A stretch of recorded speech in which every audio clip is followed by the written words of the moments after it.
Evangelho de Mateus, no capítulo 25.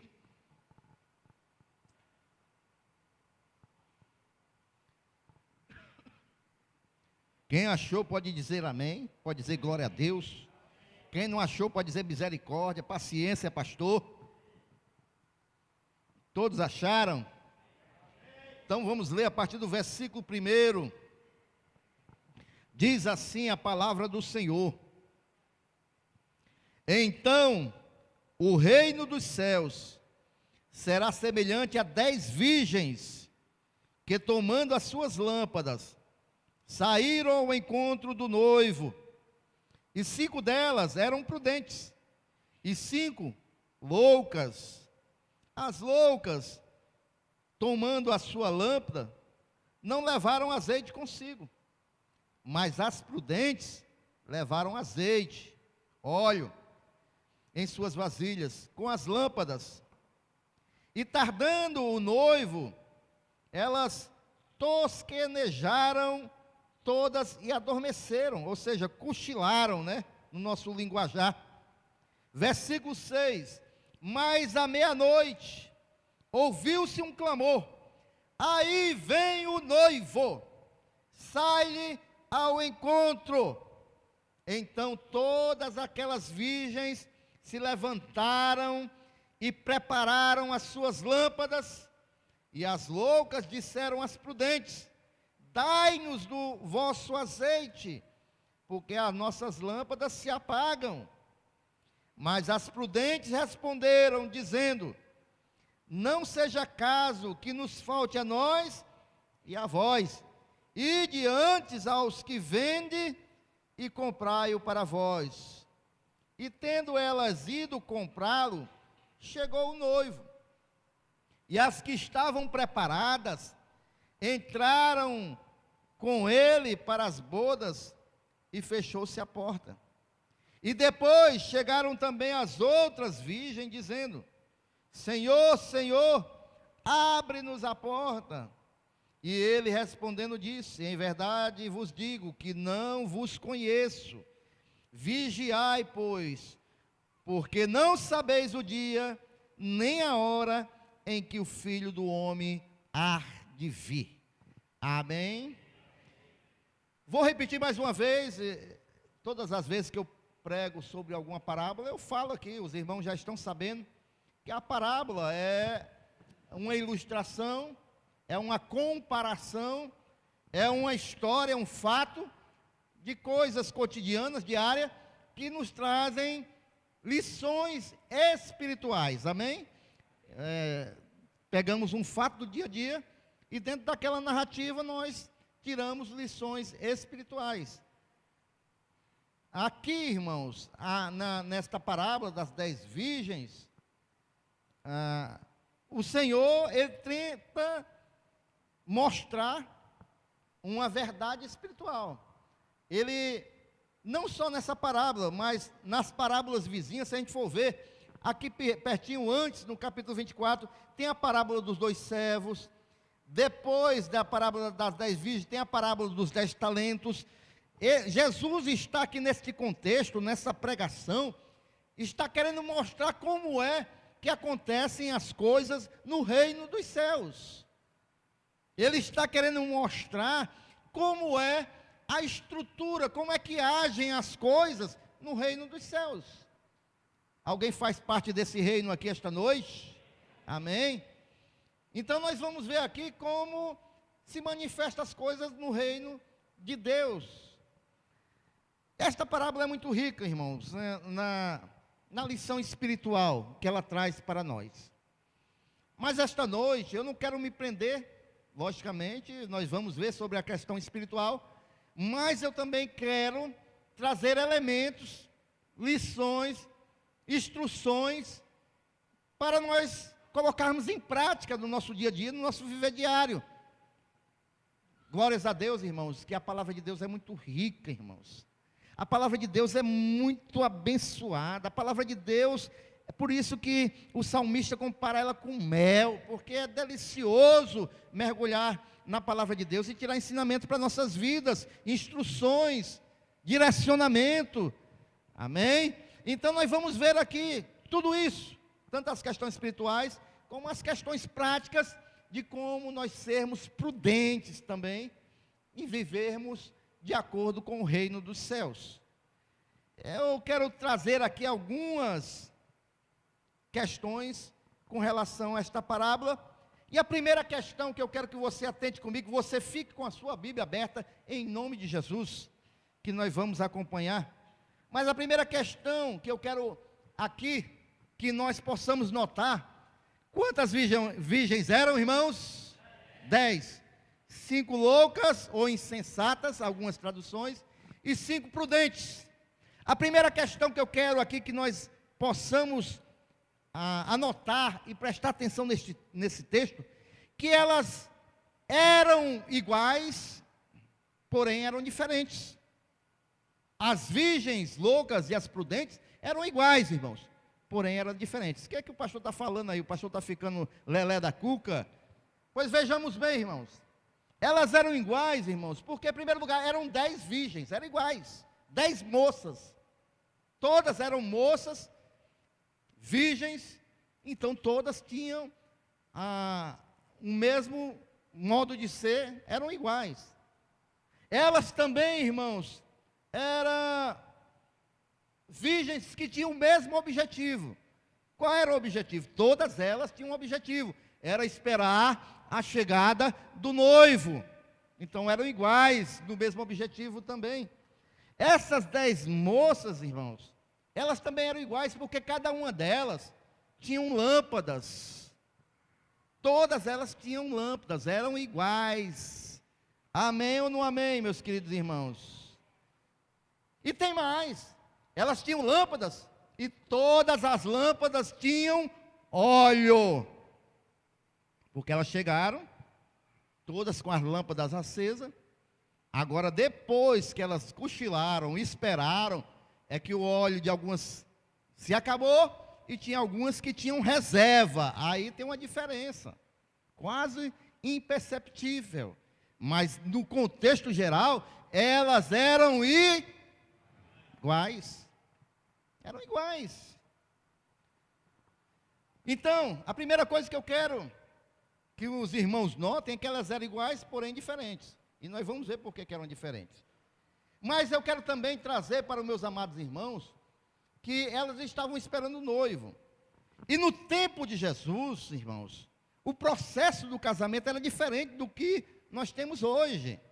Como é que acontecia o processo do casamento no tempo de Jesus? Primeiro lugar, era firmado o compromisso. Agora não é o compromisso como nós vemos hoje não, irmãos. O compromisso não era do noivo com a noiva, não. O compromisso eram os pais que faziam, irmão. Era o pai que escolhia o noivo para a filha, da filha eram os pais. Então os dois pais firmavam um compromisso. Tem muito pai dizendo assim, vamos voltar para esses tempos. Amém? Vamos voltar para esses tempos, irmãos? Que é os pais que escolhem o noivo dos filhos. O jovem já fica assim, pastor, não dá certo não esse negócio. Será, jovem? Será que você sabe escolher melhor do que o seu pai? Será, diácono Denilson, que os filhos sabem escolher melhor do que os pais? É uma interrogação, né? Mas no tempo de Jesus, vamos deixar para lá, não vamos apertar muito o jovem hoje não. Mas, no tempo de Jesus era assim, irmãos. O pai dizia, você tem uma filha, uma moça, muito bem, vamos fazer aqui um acordo. Então o pai do noivo ia até ali ao pai da noiva e firmava um acordo. Vamos casar nossos filhos? Vamos, legal, está fechado o acordo. Depois, irmãos, deste acordo fechado, né? Aí vinha o segundo passo do compromisso, que era o noivado. Aí o pai do noivo mais o noivo ia até a casa da noiva. Lá havia, aí o noivo ia conhecer a noiva, ó. Aí era que o noivo ia conhecer a noiva. Eita Jesus. Aí o pai dizia, olha meu filho, essa aqui vai ser a sua noiva, vai ser a sua esposa. Ou o noivo saía dando glória a Deus, amém? Ou o noivo saía com o pensamento de fazer um propósito de jejum e oração a Deus. E a noiva também, né, irmãos? Eram os dois lados, né? Então, irmãos, aí o pai da noiva levava o noivo, aí o noivo levava os presentes para a noiva, firmava a aliança, né? E aí marcava o dia do casamento, porque o casamento deveria ser 12 meses depois desse noivado, que era a preparação para o casamento. Então, depois de 12 meses, aí vinha o casamento. E no casamento, como é que acontecia? O noivo vinha buscar a noiva na sua casa, e a noiva ia ao encontro do noivo até uma certa localidade, e ali ela aguardava o noivo chegar para vi-la levar para o casamento. Aí o noivo levava ela até a sua casa agora, o noivo, e lá era o casamento, era festa, comida, não sei quantos dias de festa, e ali se firmava o casamento. Amém, irmãos? Eu acho que nós estamos precisando um pouco dessa época, viu, irmãos? O diácono Denise falou aqui domingo que um camarada conheceu uma mulher com 8 dias estava casada, era? 8 dias estava casada, irmão. Aqui noiva, depois de um ano, pelo menos, né? O camarada ia para o casamento. Então, queridos, o noivo ia buscar a noiva ficava esperando uma determinada localidade do caminho, e o noivo, quando chegava, aí levava a noiva para o casamento. Então, o que acontece? Jesus pega essa experiência social, isso que era do dia a dia daquele povo, daquela época, e ele tira essa lição para nos trazer uma lição espiritual em cima desse acontecimento, dessa experiência espiritual, essa experiência social, perdão, conhecida por todos, para nos ensinar sobre o reino de Deus. Jesus fala das 10 virgens, e ele chama 10 que eram loucas, insensatas, e 10 que eram prudentes. Amém? Então nós podemos ver que a diferença das loucas para sensatas é só uma diferença muito sutil, que quase a gente não percebe, que elas, as prudentes, tinham azeite de reserva, tinham óleo de reserva, e as loucas não tinham nada de reserva. Então a primeira coisa que eu quero trazer para vocês, que elas eram iguais, porém eram diferentes. Amém? A segunda questão que eu quero trazer para os meus amados irmãos, nesta parábola aqui, irmãos, é com relação ao inesperado. Por quê? Porque elas foram preparadas para esperar o noivo, e o noivo não chegou. Aconteceu algo inesperado. A sabedoria espiritual, irmãos, pede para nós que somos servos de Deus, primeira lição prática para nossas vidas. A sabedoria espiritual pede para nós estarmos sempre preparados, irmãos. Sempre preparados para o inesperado. O que é isso, pastor? Vão acontecer coisas que nós não estamos esperando, e nós temos que estar preparados espiritualmente para o inesperado. No versículo 5, olha aí na sua Bíblia, e tardando o noivo, elas tosquenejaram todas e adormeceram. Elas não esperavam que o noivo ia atrasar. Elas não, porque não era normal, irmãos, o noivo atrasar. Elas não esperavam que houvesse essa surpresa. Mas Jesus diz o quê? Que no reino de Deus é assim. As coisas podem acontecer sem a gente menos esperar. Mas a gente tem que estar preparado para o inesperado. Para aquilo que pode acontecer na nossa vida, irmãos. Nós devemos estar preparados para tudo na nossa vida. Para tudo. Queridos, Por que é que algumas pessoas passam problemas, dificuldades grandes, mas ela consegue atravessar aquela dificuldade, aquele problema, e sair lá na frente mais forte do que antes? Por que é que há pessoas que às vezes passam o mesmo problema dessa pessoa que atravessou o problema e saiu fortalecida? Mas há pessoas que passam o primeiro problema e não conseguem passar, não conseguem ir à frente, mas pelo contrário, desanimam, sucumbem, ficam arrasadas, desistem. E a mesma situação. Por que acontece isso, irmãos? Porque aquele que passou por esta prova, aquele que passou por esta luta, irmãos, ele soube vencer o inesperado. Aquela luta, talvez ele não tivesse esperando que acontecesse, mas quando ela veio, ele estava preparado para passar por aquela luta, e passou, irmãos, e ele venceu, irmãos, e ele foi em frente, irmãos. Aqui, no caso destas noivas, 5 estavam preparadas, 5 estavam despreparadas. Aqui na questão do óleo, né? O que está acontecendo hoje, deixa eu falar aqui para você. Olhe para mim. Nós estamos num culto de doutrina. E eu vou aqui trazer uma instrução de Deus para a sua vida. Eu vou dizer, irmãos, o que está acontecendo conosco, crentes, servos do Senhor Jesus. O que está acontecendo hoje, irmãos, que tem um bocado de igreja, um bocado de ensinamentos, irmãos, um bocado de pregações por aí, irmãos, que estão formando um número grandioso de cristãos, que estão confundindo a fé, a conquista, a vitória com a ausência de luta, irmãos. E não tem vitória sem luta, meus irmãos.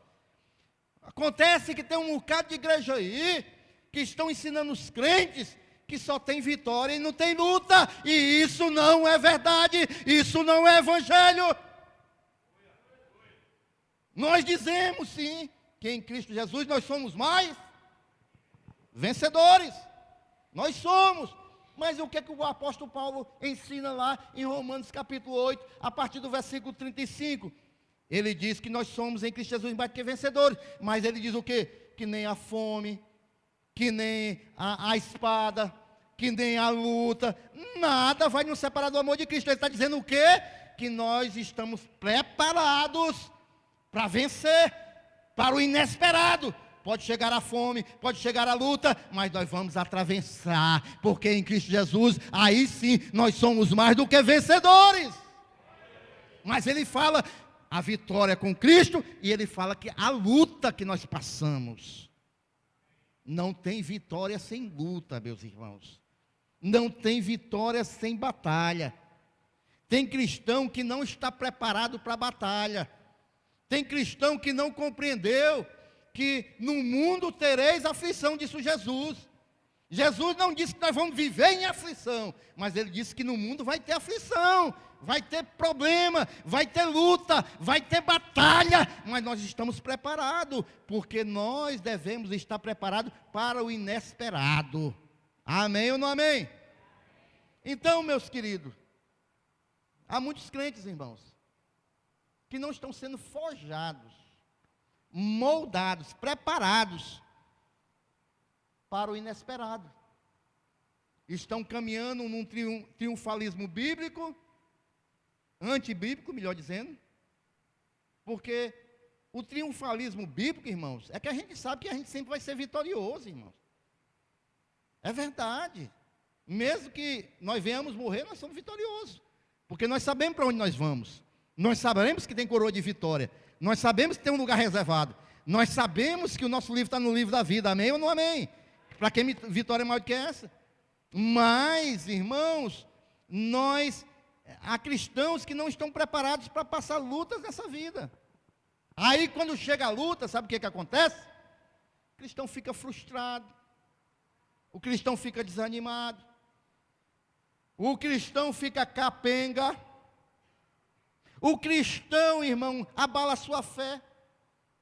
O cristão, irmão, começa a fazer questionamento, mas por quê? Por quê? Por quê? Eu não era para passar por isso, eu não mereço isso, mas por quê? Por quê? E acaba até abandonando a igreja.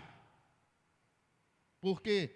Porque não está forjado, preparado para a luta. Porque foi instruído que a vida é só de vitória. Foi instruído que é só bênção. Foi instruído que não pode passar uma dificuldade. Posso ouvir um amém, irmãos? Ou será que nós estamos aqui com um bocado de crente aí? Você está preparado, irmãos, para o inesperado? Aquilo que pode ocorrer sem a gente estar esperando? A gente tem que estar preparado para isso, irmãos. E aí, irmãos, muitos crentes, e aqui nesta igreja mesmo já aconteceu muitas vezes, de crentes, porque a gente prega aqui a verdade, a palavra. A gente fala das maravilhas de Deus, da sua palavra, mas a gente fala também a verdade. Tem luta, que as coisas não são bem assim. Aí tem um bocado de crente que, muitos crentes já saíram daqui por causa disso, irmãos. Por quê? Porque eles querem ouvir, daqui do púlpito, que a gente diga que não tem luta, é só vitória para ele. É só bênção, é só chave de carro, chave de apartamento. E a vida não é só isso, irmãos. A gente tem que estar preparado para o inesperado. Para o inesperado. E aí, em vez de enfrentar a situação, ele se frustra, né? Tem cristão, irmãos, que não está na sua pauta, não está na sua agenda, não está aqui no seu roteiro de vida, a possibilidade de passar por lutas. Há cristãos, irmãos, que não estão preparados para o inesperado. Esteja preparado, meu irmão. Esteja preparado, porque quando chegar o inesperado, quando a luta chegar, você vai estar alicerçado na graça de Deus, na fidelidade de Deus. Você vai avançar em segurança. Você vai compreender que a luta vai chegar, mas o Senhor está contigo. Você vai estar firme na rocha. Você vai compreender que tem um Deus sobre a sua vida. Você vai compreender que a luta vai vir, mas o Senhor vai estar contigo. Você não vai batalhar só, você vai guerrear com o seu Deus. Ele vai lhe fortalecer, Ele vai lhe animar, Ele vai lhe dar sabedoria, Ele vai lhe dar direcionamento, e você vai passar pela luta cantando aí sim o hino da vitória. Aleluias! Glórias a Deus! E tem cristãos que se auto-enganam, irmãos. Ele olha para a vida do irmão e pensa que a vida do irmão é só bênção. Eita, rapaz, eu queria ter o emprego do irmão. Que ô emprego abençoado. É emprego abençoado, meu irmão. Vai passar um mês lá no emprego do irmão para você ver a cobrança, cumprimento de horário. Ah, mas o pastor é folgado mais do que caroço de manga em boca de vaca. É mesmo, é, irmão?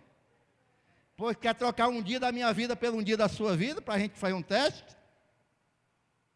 Você já viu a história da grama do vizinho é mais verde? E muitas das vezes os cristãos ficam se auto-enganando com essas coisas, irmãos. Eu sempre oro aqui o quê, irmãos? Que cada crente, cada um é um Davi, e cada um do Davi desta casa tem um Golias para enfrentar. Porque eu sei que cada um de nós tem uma luta, irmão. Cada um de nós tem um gigante. Hã? Então, cada um de nós, irmãos, temos uma batalha, temos uma luta. Nós temos que passar por isso. A Bíblia diz, irmãos, que o noivo demorou. Era o inesperado. Elas não esperavam que o noivo fosse demorar. Era o inesperado, chegou ali. E quando é, irmãos, que nós somos surpreendidos pelo inesperado, irmãos? É quando eu acho que eu não vou ter luta na minha vida. Aí eu sou surpreendido. Mas se eu sou preparado, eu vou saber que a vida é feita de lutas, irmãos. Lutas, mas o crente, ele tem um pensamento, a luta pode vir, mas eu tenho um Jesus, eu tenho um Senhor na minha vida, que vai me ajudar a vencer todas as batalhas e todas as lutas. Essa é a visão bíblica, irmãos. Essa é a visão de Davi, que passou lutas. Essa é a visão de Elias. Essa é a visão de todos esses homens. Estavam passando lutas, mas recorriam a Deus. Veja aí no versículo 9 e 10. Diz assim: mas as prudentes responderam dizendo: não seja caso que nos falte a nós e a vós, e diante aos que o vendem, e comprai-o para vós. E tendo elas ido comprá-lo, chegou o noivo, e as que estavam preparadas entraram com ele para as bodas, e fechou-se a porta, irmãos. Então, a segunda coisa que eu quero ver com meus amados irmãos, é que a gente está preparado para o inesperado, irmãos. Há um segundo ponto. Nós vimos aqui no versículo 9 e 10, que aquelas que tinham óleo disseram o quê? Vão comprar. Vão comprar, não dá para a gente dividir, senão nós vamos ficar sem também o óleo. E as loucas nessa fizeram o quê? Foram comprar o óleo. Isso quer dizer o quê, irmãos? Que elas tinham o quê? Dinheiro, irmãos. As prudentes mandaram ela comprar, e elas foram comprar. E a gente compra as coisas com o quê, irmãos? Din-din. Dinheiro, elas tinham dinheiro. E esse era o pecado delas? Não, irmãos. Ter dinheiro não é pecado, de maneira nenhuma. Não é errado ter dinheiro. O que é errado aqui, irmãos, é que elas decidiram ficar com o dinheiro, ter dinheiro, e não o óleo. Elas poderiam ter ido como as outras, com o óleo, mas elas preferiram ficar com o dinheiro e não com o óleo. As prudentes preferiram ir com o óleo. As nécias preferiram ir com o dinheiro. Elas valorizaram mais o dinheiro do que o óleo. Aí está o erro, irmãos. Aí está o nosso erro. Para a gente não estar preparado para o inesperado. É quando a gente começa a valorizar mais aquilo que não tem valor. É quando a gente valoriza mais, irmãos, aquilo que não é essencial. É quando a gente valoriza mais, irmãos, aquilo que não vai suprir as nossas necessidades. Porque quando chegar a necessidade, irmãos, nós somos surpreendidos pelo inesperado. Porque ao invés de nós termos óleo, dinheiro. E dinheiro, muitas das vezes, não supre a nossa necessidade. Não supre o inesperado. Não supre aquilo que nós necessitamos de imediato. Quantos estão entendendo aqui esta noite, irmão? O erro delas, endosso muitas vezes, para a gente não estar preparado, irmãos, é quando nós colocamos valor naquilo que é temporal, que passa, e não naquilo que é eterno. O nosso erro, irmãos, é quando nós valorizamos mais aquilo que é passageiro do que aquilo que é eterno. E aí nós nunca vamos estar preparados para aquilo que é inesperado. Quando aquilo que é inesperado chega para nossas vidas. Por quê? Porque nós estamos investindo na coisa errada. Nós estamos investindo naquilo que não nos dá segurança, não nos prepara, não nos deixa preparados espiritualmente, irmão. A vida cristã vitoriosa, ela passa pela nossa capacidade de estarmos preparados para o inesperado. Você quer ver uma coisa? A igreja primitiva, irmãos, é uma igreja que até hoje nós damos um exemplo. Por quê? Porque eles eram perseguidos, eles eram jogados aos leões, eles eram colocados em emboscadas, eram mortos em emboscadas, mas eles estavam sempre preparados, irmãos. Por quê, irmãos? Porque eles colocavam as suas vidas naquilo que é eterno e não naquilo que é temporal, naquilo que é passageiro, naquilo que um dia some, mas naquilo que o Senhor tem para nós na vida eterna. Então, meus queridos, acumule óleo na sua vida e não dinheiro. Busque estar cheio do óleo do Espírito Santo de Deus, daquilo que é eterno e não só nas coisas materiais. Porque aí, você sendo cheio do óleo, você vai estar preparado. Não é a mesma coisa estar cheio de dinheiro, irmãos. Não é errado nós termos dinheiro, de maneira nenhuma. Mas nós temos que priorizar aquilo que é eterno. Amém? Então, segundo ponto, irmãos. O inesperado chegou. Algumas estavam preparadas e outras não estavam preparadas. O terceiro ponto, a espera. Esperaram o noivo chegar. Umas estavam preparadas para esperar e outras não estavam preparadas para esperar. A espera, irmãos. E com a demora do noivo, elas ali esperando, olhe para mim, ficaram esperando, esperando, cansaram, começaram a cochilar e dormiram, né? E o que nós vemos nesse texto aqui, irmãos, e o que ele nos ensina, para mim e para você, com relação ao reino de Deus, é que eu e você precisamos aprender a esperar. Você pode dizer comigo, eu tenho que aprender a esperar. É um negócio ruim, é um negócio chato. Ninguém gosta de esperar por nada, principalmente nos nossos dias, mas nós temos que aprender a esperar, irmãos. Hoje, irmãos, nós estamos vivendo um tempo que ninguém quer esperar por mais nada. Até alguns pais estão educando os filhos dessa maneira, de não aprender a esperar. O menino quer uma coisa e começa a espernear, eu quero. E o pai vai lá, toma.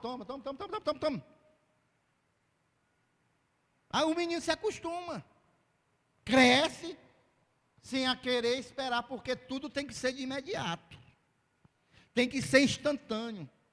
Tem que ser na hora. Os jovens da nossa geração, não falo os da igreja, glórias a Deus, amém? Mas dessa geração, não querem mais esperar pelo casamento, irmãos. Não querem mais esperar pelo casamento. Fazem o que tem que fazer logo, pressa. Depois do namoro, o noivado não dá certo. E já fizeram. Por quê? Porque não querem esperar. Não tem paciência. Os adultos, olha aí, ó, a escadinha, né? Comecei das crianças, né? Vocês pensavam que eu ia escapar, né? As crianças, jovens, os adultos também não aguentam esperar, não. Sabe por quê, irmãos? Tem um bocado de gente aí pendurado em situação financeira difícil, porque não espera ter uma base financeira para comprar aquilo que quer. Eu quero é agora, vai lá e compra, tem cartão. Aí as dívidas, pela sua pressa, e tem um bocado de camarada e gente aí que estão devendo até, porque não sabe esperar o tempo certo de comprar as coisas. É igual aquela criança, eu quero, tem que ser agora, e vai lá, pega o cartão e compra. Ei, deixa eu dizer uma coisa para você, você comprou no cartão, mas você tem que pagar, meu filho, não é de graça não. Aquele bichinho facinho, quadradinho, bem facinho de tirar da carteira, tem que pagar depois, não é de graça não. Posso ouvir um amém da igreja?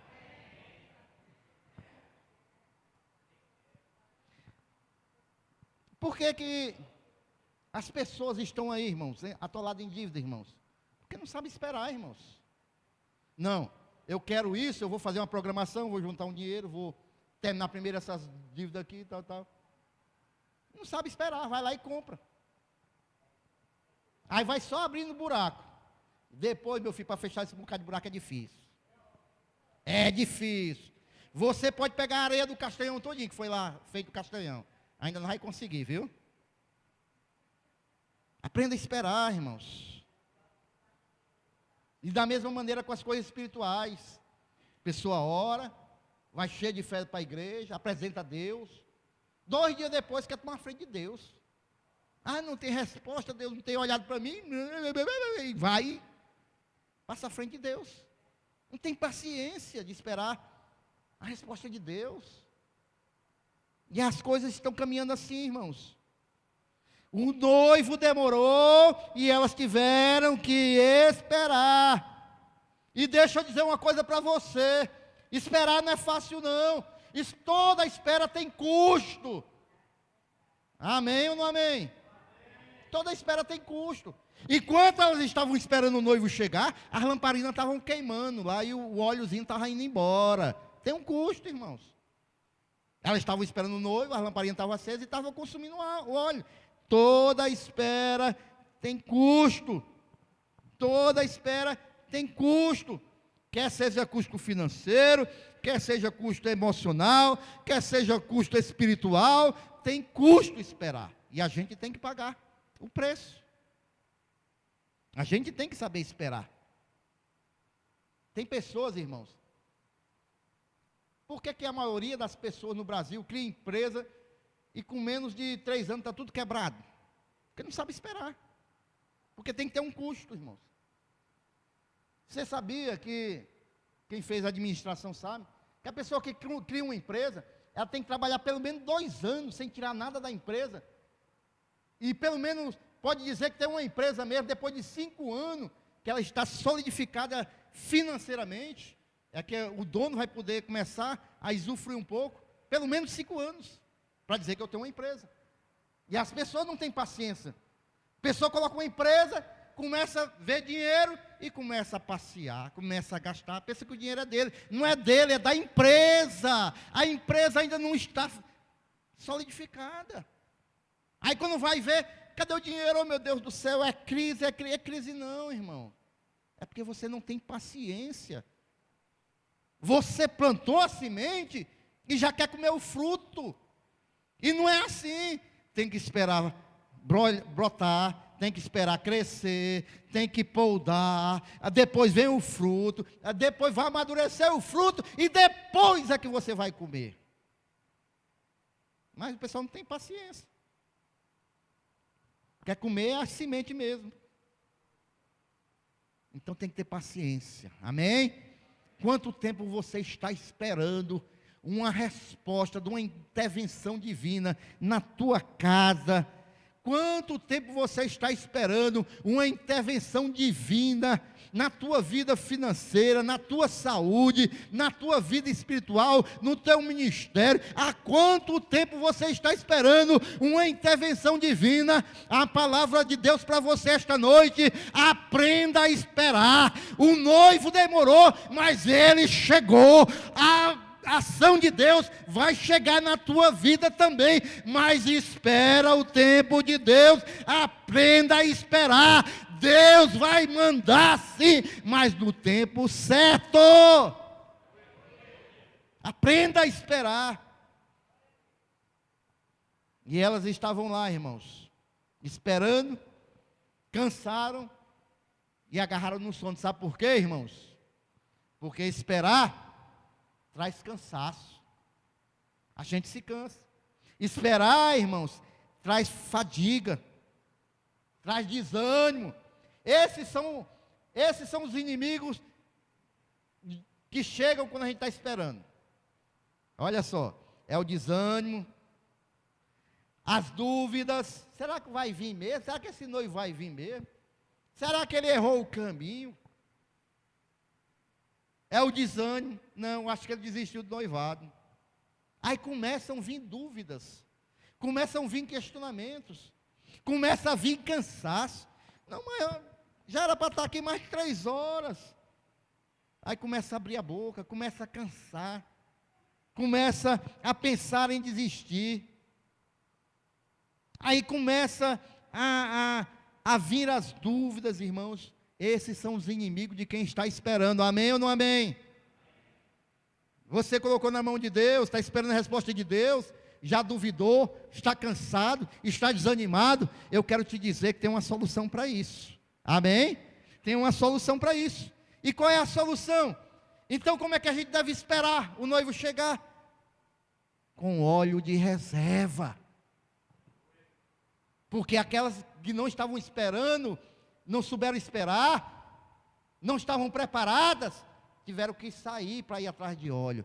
Mas aquelas que souberam esperar, elas estavam com óleo de reserva. Amém? Posso ouvir um amém da igreja, irmãos? Cadê o óleo dessa igreja? Está precisando de óleo de reserva? Amém?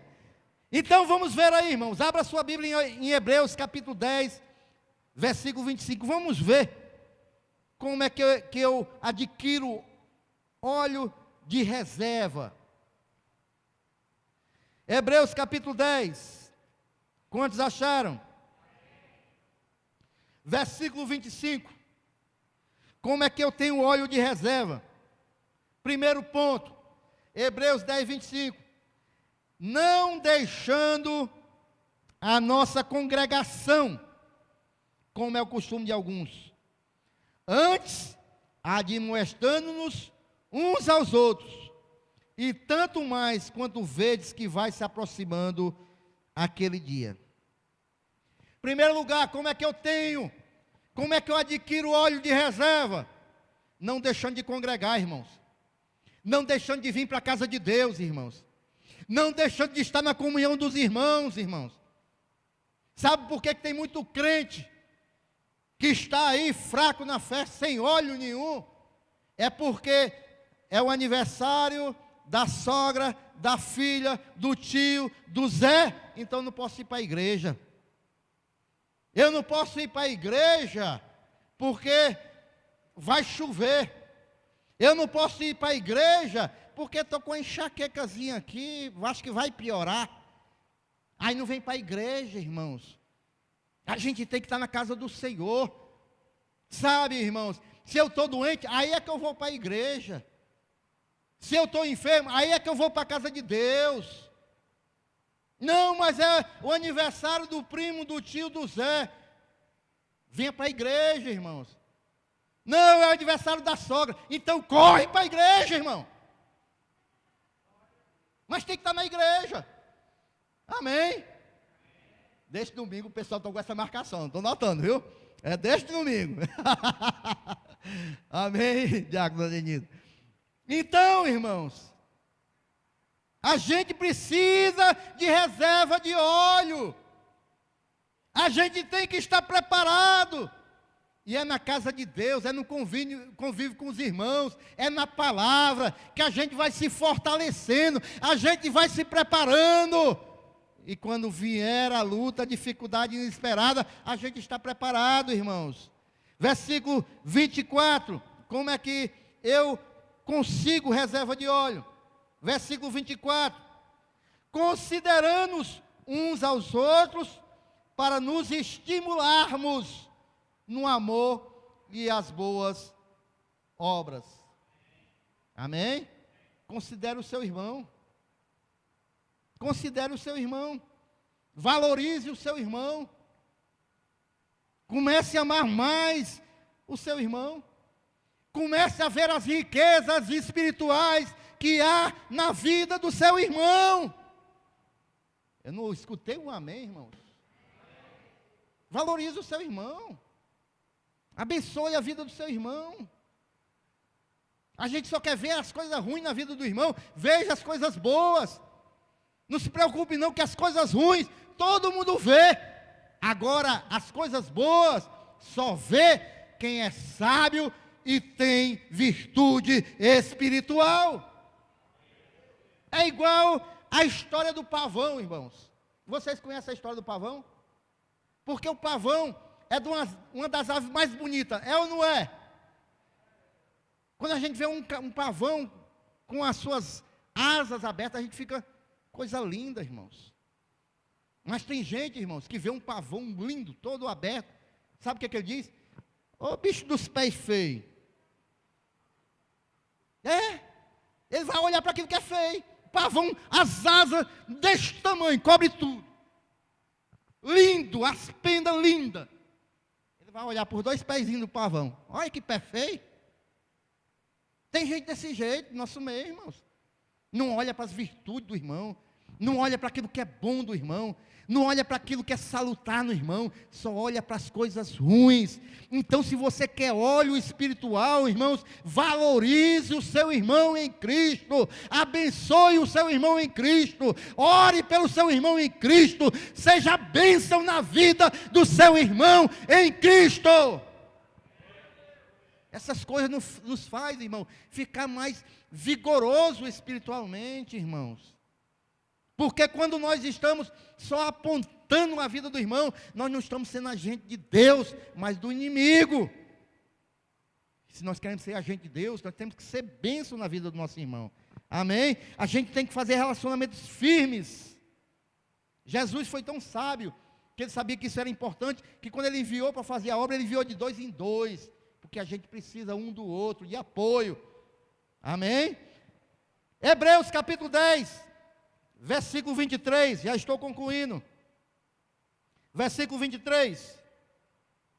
Como é que eu faço reserva de óleo? Versículo 23, diz assim: retenhamos firmes a confissão da nossa esperança, porque fiel é o que prometeu.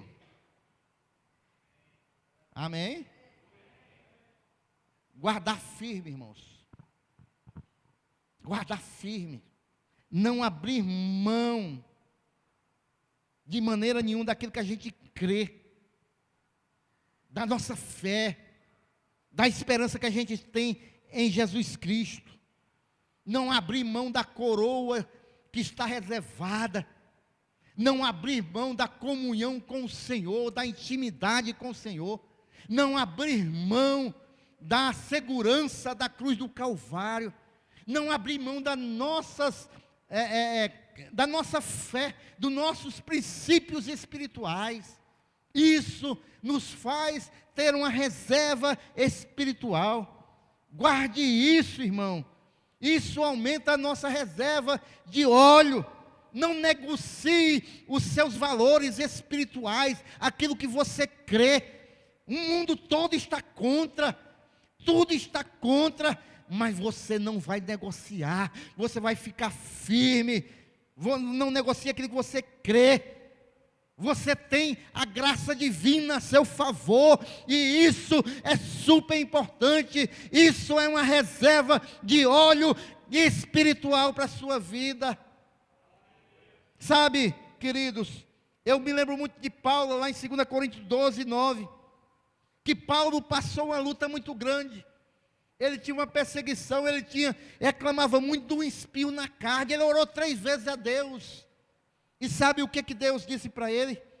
Disse assim: a minha graça te basta, porque o meu poder se aperfeiçoa na fraqueza. De boa vontade, pois, me gloriarei nas minhas fraquezas, para que em mim habite o poder de Cristo. Se glorie nas suas fraquezas, se glorie no poder do Senhor. Fique firme nas suas convicções, fique firme na sua fé, faça reserva de óleo, porque quando chegar o inesperado, você vai estar firme no Senhor Jesus. O óleo de Deus, irmãos, é de graça. O óleo de Deus é de graça. Por isso, encha a sua lamparina esta noite, encha o seu coração da presença de Deus, encha a sua vida da presença de Deus. É de graça, irmãos. É só a gente querer, é só a gente ter sede, é só a gente precisar. O Senhor nos dá. E por último, irmãos, no versículo 6, voltando lá para o texto, aquelas que estavam preparadas. Versículo 6, mas à meia-noite, ouviu-se um clamor, aí vem o noivo, aí vem o noivo, saiam ao seu encontro. A segunda vinda de Jesus é certa, a segunda vinda do Senhor Jesus é certa, nós temos que estar preparados. 2 Pedro capítulo 3, versículo 9 diz, o Senhor não retarda a sua promessa, ainda que alguns a tenham por tardia, mas Ele é longânimo para convosco, não querendo que alguns se percam, senão que todos venham arrepender-se. Mas, queridos, o Senhor não retarda a sua promessa. Se Ele prometeu que vai voltar, Ele vai voltar. E esse último ponto, eu quero aqui com você, porque as virgens prudentes entraram com o noivo. Essa é a recompensa, e vai ter recompensa para cada um daqueles que se colocarem também preparados para a vinda do noivo. As nécias saíram para comprar o óleo, mas as prudentes estavam preparadas, tinham óleo de reserva, e quando o noivo chegou, elas entraram com o noivo. Amém? Então, os que não desistem, os que estão preparados, os que têm óleo, são esses que vão entrar. São esses que vão entrar. São aqueles que não desistem, aqueles que se preparam, e aqueles que têm óleo. Continue crendo, meu irmão. Continue crendo, minha irmã. Espere um pouquinho mais. O noivo pode estar demorando, mas espere um pouquinho mais. Tenha óleo de reserva. Aguente. Aguarde. Porque existe uma recompensa. Você vai entrar. Você vai entrar. O noivo vai chegar e você vai entrar. Amém? Só o pastor que vai entrar. Quem está feliz aí, glorifica o Senhor. Vamos ficar em pé, exaltando o Senhor Jesus. Aleluias. Fique em pé.